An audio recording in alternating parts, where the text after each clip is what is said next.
একটা মেয়ের রেসপন্সিবিলিটি নেওয়ার সামর্থ্য থাকতে হবে। সামর্থ্য হয়ে গেলেই তুমি বিয়ে করে ফেলবে, আর কোনো দিকে দেখার দরকার নাই। এমনকি তোমার যদি একাধিক বিয়ে করার সামর্থ্য থাকে সেটাও তোমাকে করতে হবে। যার একাধিক বিয়ে করার সামর্থ্য আছে সে যদি না করে সেটাই তার জন্য গুনার কাজ। জি, এই কথাগুলো বলার সাহস পায় না অনেকে, এই কথাগুলো বলার সাহস হয় না, আলেমদেরই হয় না।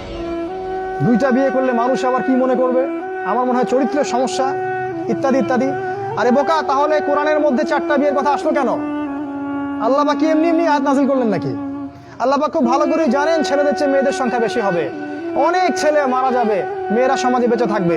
কত অসংখ্য এতিম মেয়ে সমাজে পড়ে আছে, অসংখ্য বিধবা মেয়ে সমাজে পড়ে আছে। ওদের দায়িত্ব নিতে হবে না? কে নিবে ওদের দায়িত্ব? ছেলেরা দায়িত্ব না নেয় কে দায়িত্ব নিবে? ওই মেয়েগুলা কি সমাজের প্রজাপতি হয়ে থাকবে? ওরা কি পতিতালয় সম্পত্তি হবে? ওদের অধিকার নাই? এখানে অধিকার দিলে আমরা চরিত্র খারাপ হয়ে যায়। আর এদের সাথে তোমরা সারা দেশে এবং বিশ্বে জেনা করে বেড়াচ্ছ, এগুলাতে চরিত্র খারাপ হয় না।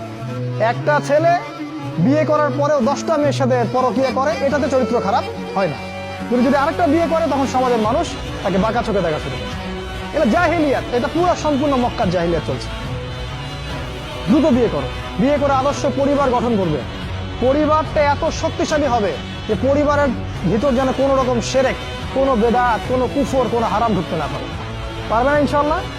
ইনশাআল্লাহ।